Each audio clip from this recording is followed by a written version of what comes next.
My colleague Shiv is now joining me on the broadcast. Shiv, we have our guests, Mr. Uwais, who's a Pakistani journalist, and Mr. Kalasra, who's the editor-in-chief of the Islamabad Telegraph. Absolutely. Welcome to our guests. Kaswar, obviously, General Pervez Musharraf isn't remembered very fondly in India for obvious reasons, the Kargil War, the betrayal after the Agra summit, etc. What kind of legacy does General Pervez Musharraf have in Pakistan? It was quite a troubled legacy, wasn't it, after he left? Hi, is this question for me? Yes. Okay, and is my audio okay? Yes, sir. We can hear you. Go ahead.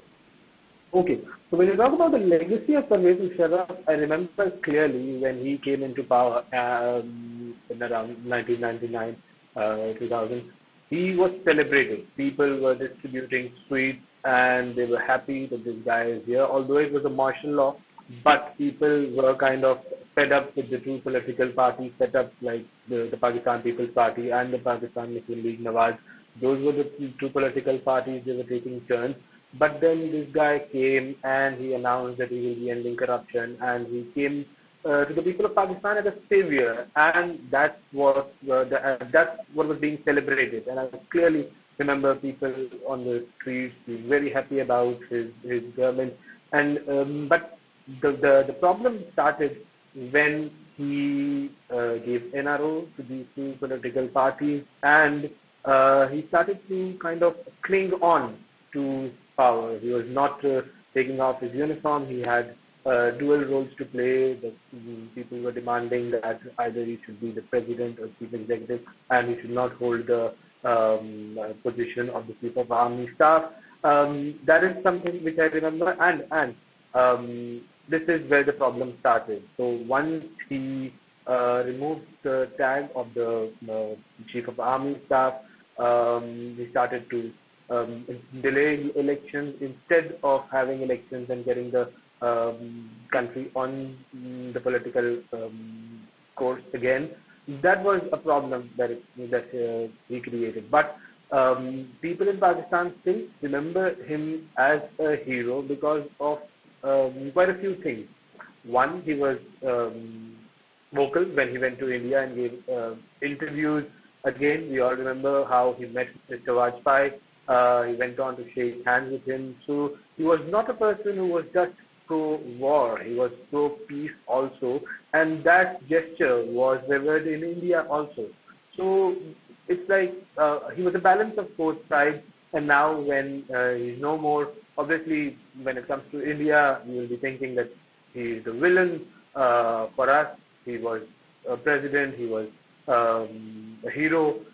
Yes, he was in Dubai, not remembered by many of the people right now, but when you talk about him, he was a dictator, but people won't say bad about him. Uwais, also, as far as, we've gotten his legacy down pat, but at the time of the Kargil War, the Agra summit, etc., what was the perception of General Pervez Musharraf? Because I understand that these things can be complicated when you're looking at it from an India-Pakistan angle. But was it seen as a betrayal of Atal Bihari Vajpayee, because the Kargil operations began shortly after the Agra summit? In India, it was seen as a huge betrayal because the sense was that the Kargil operations were in the planning stage even while that peace summit was happening. How was it perceived in Pakistan? Well, in Pakistan, we all know that the relationship between India and Pakistan, it's a complicated relationship. It's not even a love-hate relationship. It's a 75% hate or 80% hate and 20% love kind of a relationship. So whenever there is a peace process that is being initiated, or even when people start talking about a peace process or a small kind of an initiative, people and the politicians, they want peace. And this is for both sides. Like Indians also, I'm sure they also want peace. We also want peace. So whenever any such thing happens, something where people feel that this will lead to peace, it's always encouraged. War is never encouraged. And yes, when there is war, we have the sentiments of the people. People want their country to win. This is what the political leadership is talking about, that yes, we will defeat. We have people and political leaders who give unnecessary kind of statements during those times.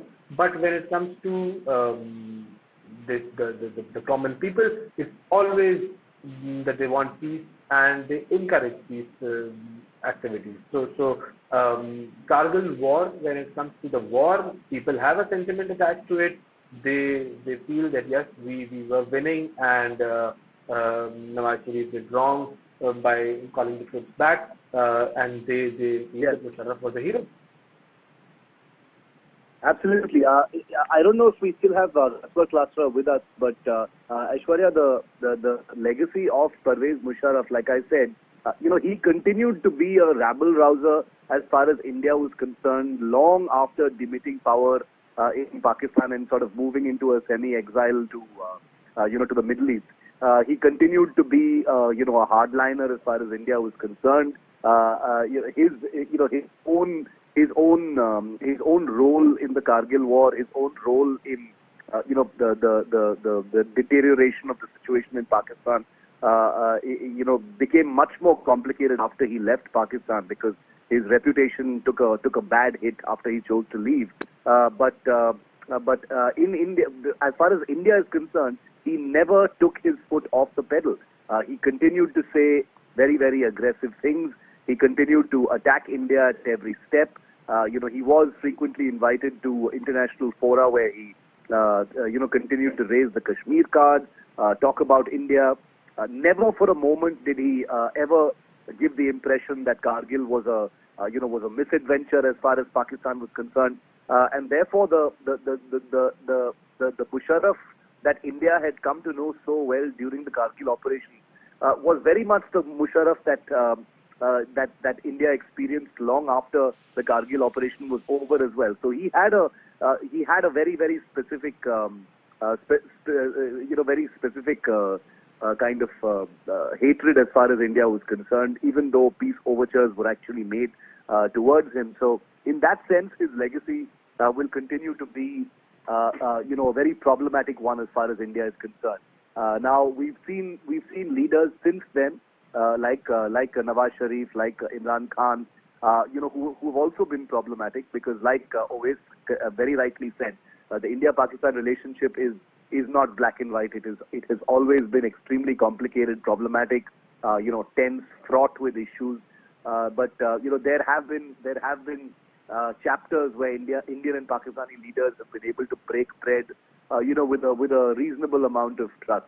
And I think Musharraf, in many ways, was a symptom of the very rock bottom, direction in which relations were heading between the two countries at the turn of the millennium. The Kargil War, the years thereafter, Operation Parakram, when our parliament was attacked, the huge forward deployment that took place, along the line of control and the international border. It was a war-like situation.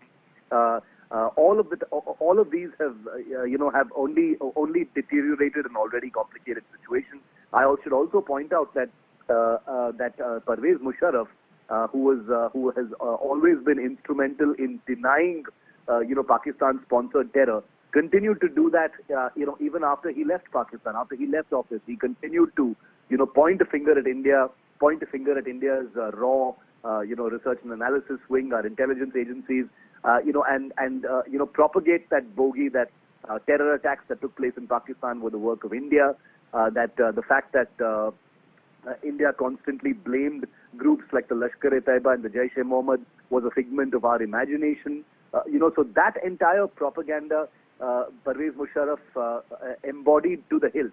Not for a moment was he inconsistent in the proposition that the Pakistan-sponsored terror was an Indian enterprise and that Pakistan had nothing to do with it. So his methods, his dealings and experience with the ISI, his relationship with the civil authorities in Pakistan, so-called civil authorities in Pakistan, his dabbling in the tribal areas of Pakistan, the manner in which he amplified and helped the Taliban in Afghanistan.